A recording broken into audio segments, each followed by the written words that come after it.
آپ کی سلامتی ہو اور خدا آپ سے محبت کرے اور آپ خدا کو پیار کریں۔ آج ہم بات کریں گے ختنہ کی۔ We'll talk about the circumcision and old ritual and sacrament، جو ایک پرانی رسم ہے۔ ختنہ کیا ہے؟ کیا ختنہ ایک نشان ہے؟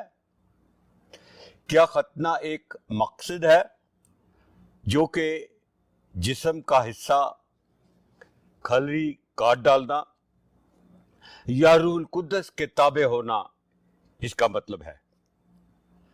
اس سے بڑھ کر ختنہ ایک عہد ہے جس کو سمجھنے کی ضرورت ہے، اور یہ عہد شروع ہی سے بائبل مقدس میں واضح طور پر صاف صاف بیان کر دیا گیا ہے۔ آج کل کچھ لوگ ہیں، سارے نہیں تھوڑے سے، جو کہ ختنے کو بڑے عجیب طریقے سے بیان کرتے ہیں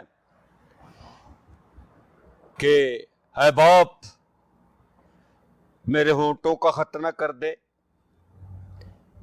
میری زبان کا ختنہ کر دے، میرے ہاتھوں کا ختنہ کر دے، میرے پاؤں کا ختنہ کر دے، یا کسی مبشر کے لیے دعا کرتے وقت بھی ایسی ہی اس کے لیے دعا کرتے ہیں۔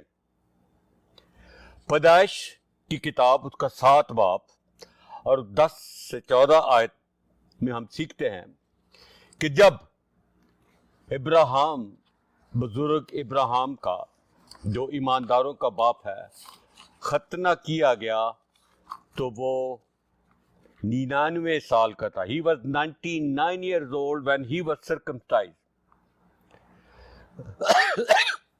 Excuse me.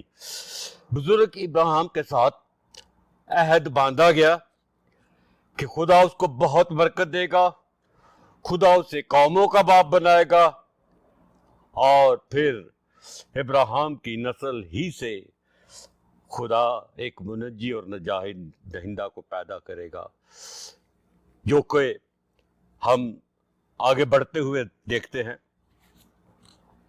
اور ابراہیم نے ایسا ہی کیا۔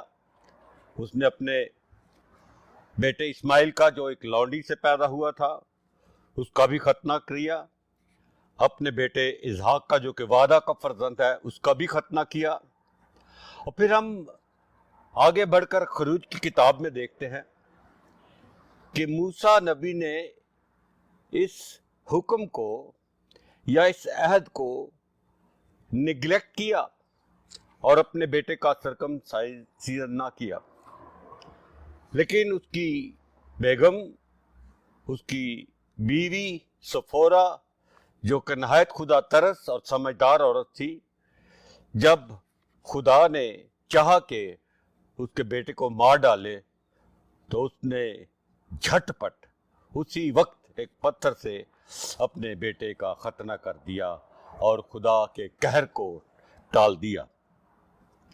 پھر آگے بڑھ کے ہم جب نئے عہد نامے میں جاتے ہیں تو یوحنا اصطباغی، John the Baptist was circumcised on 8th day، اور یسوع مسیح کا بھی ختنہ ہی 8ویں دن ہوا، کیونکہ خدا شریعت سے شروع کر کے اس عہد کو شریعت ہی کے ذریعے ختم کرنا چاہتا ہے، مکمل کرنا چاہتا ہے، دی اینڈ کرنا چاہتا ہے۔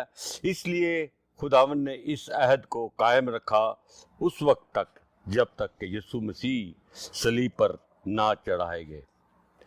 تو پھر اصل ختنہ کیا ہے؟ آپ یہ سن کر حیران ہوں گے کہ شروع ہی سے یہودیوں کو جب ختنہ کا عہد دیا گیا تو انہوں نے اس کو اپنا فخر بنا لیا اور دوسری قوموں کو نامختون کہنے لگے، یعنی وہ خدا کے عہد سے خارج ہے، حالانکہ ایسا ہرگز نہیں تھا۔ خداوند نے ان سے بھی کہا تھا کہ تمہارا فخر جو ہے دل کے ختنہ پر ہونا چاہیے، تمہارا فخر جو ہے خدا کے حکم ماننے پر ہونا چاہیے۔